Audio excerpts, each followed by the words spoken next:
Ten telefon to aktualnie najtańszy nowy iPhone na rynku. Czy najtańszy znaczy najgorszy? No niekoniecznie, ale w praktyce firma z nadgryzionym jabłkiem poszła na wiele kompromisów, o których musisz wiedzieć przed zakupem tego smartfona dla siebie. Oglądaj dzisiejszą recenzję iPhone'a 16e.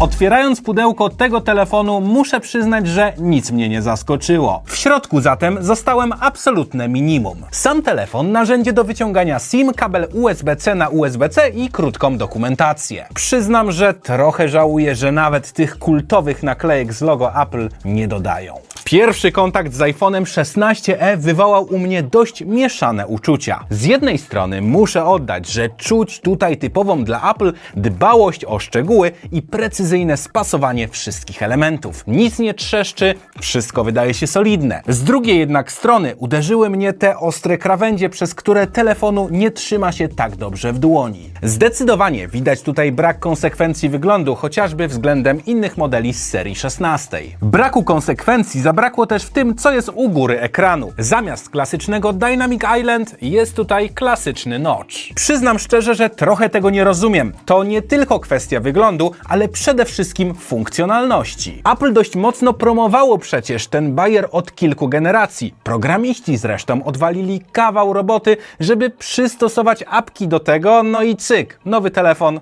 Nie ma tego. To, na co zwróciłem uwagę, to zaskakująco grube ramki, jak na dzisiejsze standardy, szczególnie jeżeli porównamy go z modelami z serii 16. Chociaż to swoją drogą akurat rozumiem. Nie jest to flagowiec, zresztą powierzchnia ekranu względem obudowy jest i tak znacznie większa niż w iPhone'ie SE. No właśnie, przejdźmy do ekranu w nowym iPhone'ie 16e. Tutaj nie doświadczyłem jakichkolwiek zaskoczeń. Od razu miałem wrażenie, że to praktycznie ten sam panel, który mogłem zobaczyć w iPhone'ie 13 czy 14 i to wcale nie znaczy, że źle. Odwzorowanie kolorów stoi na wysokim poziomie, co jest charakterystyczne dla Apple. Barwy są naturalne i przyjemne dla oka. Niestety, jasność maksymalna jest co najwyżej na średnim poziomie. No i pozostaje kwestia, która totalnie jest dla mnie niezrozumiała. Odświeżanie ekranu, które wciąż utrzymuje się na stałym poziomie 60 Hz. Przynajmniej moim zdaniem trzymanie się tej technologii w 2025 roku przez Apple to nic innego jak tworzenie sztucznego podziału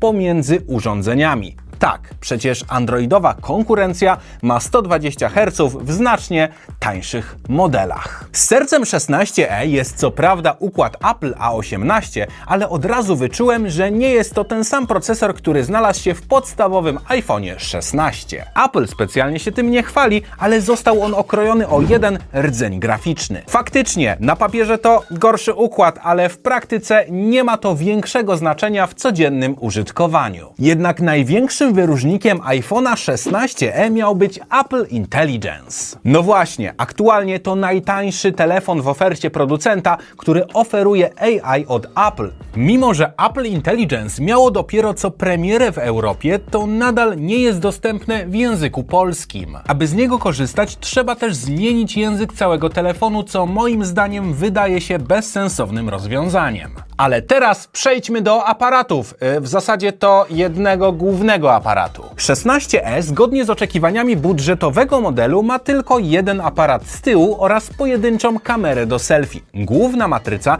ma rozdzielczość 48 megapikseli, co na papierze wygląda obiecująco. Niemniej jednak nie jest to ten sam sensor, który możesz znaleźć w iPhone'ie 16. W 16e rozmiar sensora jest mniejszy. Brakuje tutaj także zaawansowanego systemu stabilizacji optycznej Sensor Shift. Zamiast tego jest klasyczna stabilizacja optyczna. Ale najważniejsze, jakie zdjęcia robi ten telefon? No i muszę przyznać, że całkiem nieźle, zarówno w ciągu dnia, jak i wieczorem. Fotografie są ostre, a kolory są generalnie przyjemne. Jest tu oczywiście tryb portretowy, w którym również można dwukrotnie przybliżyć scenerię. Silną stroną tego telefonu jest także możliwość nagrywania wideo w rozdzielczości 4K, co uważam zdecydowanie za plus. Jednak obecność tylko jednego obiektywu z tyłu sprawia, że robienie jakichkolwiek większych przybliżeń tym telefonem nie ma sensu.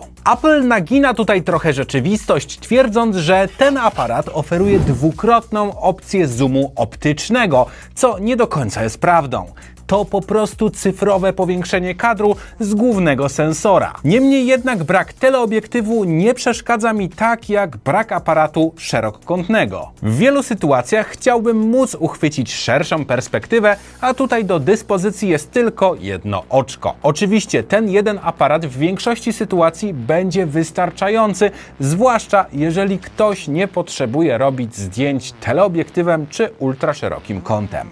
Zatem aparat w tym telefonie raczej przyda się osobom do szybkiego uwieczniania jakichś momentów, a nie do bardziej zaawansowanej fotografii. No to przejdźmy do baterii. Akumulator w iPhone'ie 16e ma pojemność 4005 mAh i świetną optymalizację, bo mimo porównywalnej pojemności do niektórych konkurencyjnych modeli wystarcza na zaskakująco długo na jednym ładowaniu. Jeżeli chodzi o ładowanie, to według producenta uzupełni on energię do 50% w 30 minut, używając 20W ładowarki. Nie jest to może najszybsze ładowanie na rynku, ale w codziennym użytkowaniu jak najbardziej akceptowalne. Jednak największym rozczarowaniem moim zdaniem jest tutaj ładowanie bezprzewodowe, które ma zaledwie 7,5 W. No dobra, ale to bym jeszcze przebolał. Najważniejsze jest to, że nie ma tutaj magnesów, które odpowiadają za MagSafe. Jak to? Apple! Innymi słowy, jest to kolejny element głównej serii iPhone'ów, który został wycięty, aby, podejrzewam, zmniejszyć cenę urządzenia. Swoją drogą tego również totalnie nie rozumiem, bo do tej pory nie zastanawiałem się, czy nowszy iPhone obsługuje MagSafe'a, czy nie. A warto dodać, że liczba akcesoriów przecież w tym standardzie stale rośnie. Chociażby są różne ładowarki, które ostatnio pokazywaliśmy Wam na kanale. Pojawia się zatem pytanie, co innego w tej cenie? Już odpowiadam. iPhone 15. Ale dlaczego poprzedni model? Przede wszystkim ma on te rzeczy, których zabrakło w 16e, czyli jaśniejszy ekran, lepszy zestaw aparatów, Dynamic Island czy przede wszystkim obsługę MagSafe. To wszystko niewielkim kosztem względem nowszego telefonu, bo 15 nie ma wsparcia Apple Intelligence czy ma starszy procesor. Moim zdaniem nie zmienia to faktu, że po prostu 15 jest bardziej opłacalna niż 16e. Z kolei androidowa konkurencja jest naprawdę spora, jak chociażby nowy Pixel 9a, który pod niektórymi względami bije na głowę nowego 16e. Pixel to chociażby dużo jaśniejszy ekran, a także odświeżanie 120 Hz zamiast 60. Do tego dochodzi także zestaw aparatów składający się dodatkowo z obiektywu ultraszerokokątnego. No i przede wszystkim działa tam AI od Google, w przeciwieństwie do Apple Intelligence. No i Pixel 9a jest też tańszy. No dobra, ale wracając jednak do iPhone'a, muszę przyznać, że 16e pod wieloma względami wydaje się być bardzo dobrym wyborem, a nawet mam wrażenie, że idealnym, ale na rynek amerykański. To taki tani iPhone, którego bez większych obaw można kupić mniej wymagającym użytkownikom, starszym czy młodszym członkom rodziny, ale też jako telefon służbowy. Tam oczywiście Apple Intelligence działa już od jakiegoś czasu.